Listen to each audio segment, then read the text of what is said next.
Ek wil graag met julle 'n profesie deel, wat ek nou al 'n geruime tyd van bewus is. Dis nie iets van my wat ek gesien het nie. 'n man met die naam Chris Bledsoe het ek 'n video van gesien, seker iets soos 3 jaar gelede. Nou wie Chris Bledsoe is, weet ek nie, maar hy het iewers 'n boek geskryf en hy het iewers 'n boodskap gekry van iemand. Ek weet nie of dit 'n ET is en of dit 'n engel is of so nie. Ek kyk net na die boodskap. En daarvolgens gaan dit oor die ster Regulus in die leeukonstellasie. En wanneer daardie ster oplyn met die Sphinx in Egipte, dan sal die wêreld, die mense, die humanity, die mensdom beweeg na 'n hoër bewussynsvlak. Nou toe ek dit die eerste keer gehoor het, toe dink ek, ja, sies tog, die man is besig met die verkeerde dinge. Maar daardie profesie is besig om in vervulling te gaan baie binnekort. So nou kan ek dit nie meer ignoreer nie, nou deel ek dit met julle. Moenie my beskuldig van astrologie nie. Hierdie is astronomie. Hierdie is God se tye. En hoe vinniger ons begin om dit te verstaan, hoe vinniger gaan ons verstaan wat Vader vir ons probeer sê en wat die Bybel vir ons probeer sê. Ek het vir my WhatsApp groepe 'n hele uur en 'n half lesing gemaak oor hierdie ster Regulus in die leeukonstellasie en die belangrikheid van hierdie gesig wat hy gesien het, of visioen wat iemand hom gegee het, die boodskap wat Chris Bledsoe ontvang het. Nou soos ek sê, luister nou mooi. Op 29 Maart sal ons sien dat die Regulus, die star Regulus, dis die helderste ster in die leeukonstellasie, oplyn, dit wil sê, hy kom letterlik so aan die voorkant van die Sphinx op, en letterlik die aardse leeu met die kop van die farao, kyk in die leeukonstellasie in, en hierdie ster Regulus is reg voor hom. Nou Regulus is 'n royal star, is 'n koningsster, dit beteken ook little king, so dit verwys na die koningsster, en ons weet wie is die leeu is die leeu van Juda. Maar hierdie tipe ding gebeur min of meer een keer elke 6 jaar, sien ons hierdie amper iets soos hierdie alignment. Maar wat hierdie jaar so besonder maak is, hulle noem dit 'n occultation. Ek het moes gaan opsoek om dit te verstaan. En dit, 'n occultation beteken dat hierdie ster is geaktiveer deur die maan. Nou, die maan beweeg voor hierdie ster in hierdie alignment, wat ons sal sien op 29 Maart 2026. Datum is baie belangrik. Ek sal vir julle die video hier bysit. So, die maan verduister daai ster. So hy trek aandag vir jou na daai ster toe. En ons noem dit 'n occultation. Dis nou een voorwerp wat voor 'n ander voorwerp in beweeg. En die maan is daar vir vaste tye, sê die Bybel. Dit is for appointed times. Ek verstaan die maan het altyd te doen met die feeste. By ons werk ons ook vir die maan volgens die feeste. Meeste mense verstaan dit nie, want hulle is vasgevang in die paussysteem, in die Vatikaanstelsel, in die kerkstelsel. Maar as jy 'n bietjie jou Bybel gelees, gaan hierdie goed vir jou na vore kom en ophou luister na jou Baalpriester.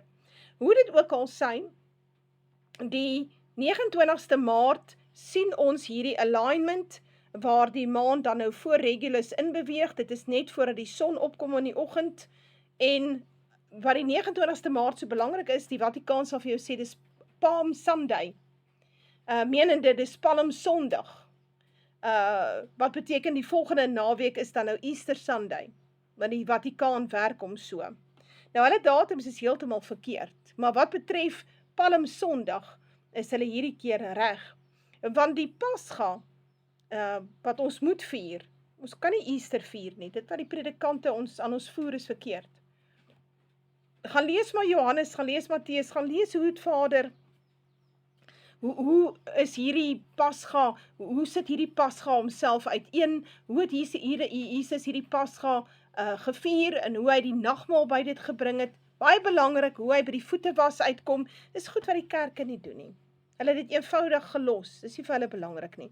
Maar is belangrik vir ons hemelse Vader, is belangrik vir Jesus Christus, hy is die verlosser, hy is die voorbeeld, so ons moet alles doen wat hy gedoen het, dit is hoe dit werk.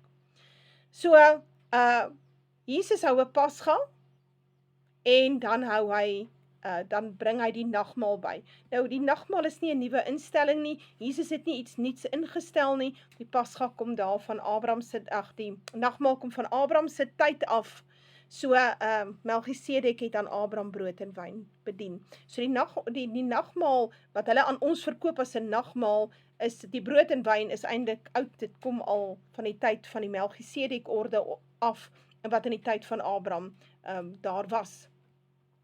So nou kry jy dat op 29 Maart, dit wil sê op dag 10, kom Jesus ingery in Jerusalem op die donkie, op die vel van 'n eselin, dis absolute profesie vir die boerevolk ook. Ons is die donkievolk, sê Siener, en hy ry in, en hulle gooi die palmtakke voor hom neer, en hulle sê Hosanna in die hoogste hemele, en hy sê vir hulle, Israel, jou koning kom na jou toe, dogter van Sion, jou koning kom na jou toe, hy ry op die vel van 'n eselin. En dit is 'n pragtige profesie. Want die profesie hy kan homself herhaal. So ons het een gesien daar, wat ons hierdie letterlike profesie het, en dan ons gaan nou hierdie geestelike vervulling van die profesie weer eens sien. En dit het alles te doen met hierdie 3 jaar wat ek vir julle gesê, daar's 3 jaar oor binne in hierdie bedeling, 2026, 2027, 2028. So, wat het nou gebeur? Hierdie aardse leeuwkoninkryk, wat die kop van die farao het, dit wil sê, dis die slavernykop, dis Egipte, dis die kop van slawerny, waar die Adamiete, God maak die Adamitiese geslag, die Satan maak die Nephilim nageslagte. So die Adamitiese geslag was veronderstel om die leeu op die aarde te wees, om te bewaar en te bewaak en te beskerm. Maar as gevolg van die Adamitiese ooreenkoms met die gevalle engele, hulle het hulle dogters vir hulle gegee om mee te trou, en so is die Nephilim nageslagte, Nephilim rasse op die aarde gebore. En nou het ons hierdie stryd op die aarde tussen Nephilim rasse en Adamitiese ras, dit is 'n probleem. Dit is hoekom daar hierdie aanhoudende oorlog is. Hoe dit ook al sê, so die Adamiete het hulle mag oorgegee aan slawerny. Die Egiptenare, die Egiptiese slawerny. En ons is nou nog in die slawerny waar Babylon ons as slawe hou, naamlik die Jode-Edomitiese stelsel. So hierdie twee stelsels sal mekaar reg in die oë kyk op 29 Maart 2026. En dit is dan die begin van die einde van hierdie stelsel. Nou hierdie leeukonstellasie het reeds al in Junie maand 2025 het hy begin om hierdie alignment te maak met die Sphinx daar in Egipte, en hy sal hierdie alignment met hom maak tot en met Desember 2026. Nou wat daarna gaan gebeur, wat hoe dit verstaan ek nie. Wat ek vir jou wel kan sê, die Bybel sê God se troon is in Elam. Nou Elam is Persië, is Iran.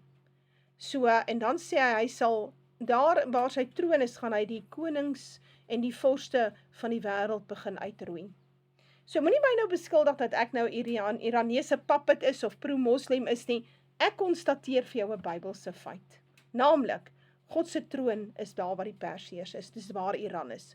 En hy sal daar vandaan af, sal hy hierdie Babyloniese stelsel totaal vernietig en van die tafel afvee, en ek het al baie hieroor gepraat. En hier is maar net nog 'n bevestiging wat ons het, waar God dit vir ons in die sterre wys. So, die sterre is, die sterre is onsigbaar, maar hulle praat met ons, hulle gee vir ons tyd. Dis iets wat ook staan in jou Bybel. Het staan in jou Bybel, jy kan dit gaan lees. Dat hulle die tye aan ons gee op 'n onsigbare wyse sonder om te praat. Dis te pragtig. So jy moet maar bietjie hierdie video kyk. Die hoër bewussyn waarin die aarde gaan beweeg na hierdie verskriklike bloedige konflik wat ons gaan sien in die volgende 3 jaar in die derde wêreldoorlog, en die bloed gaan kom tot by die toons van die perde 200 myl ver.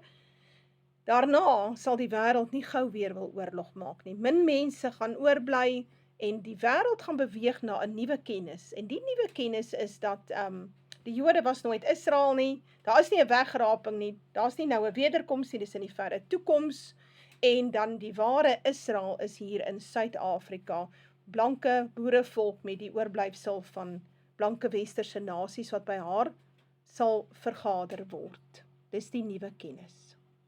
The alignment of Regulus with the Great Sphinx in 2026 There is a fascinating astronomical event occurring on Easter Sunday, March 29, 2026, where the star Regulus will align with the Great Sphinx of Giza in Egypt.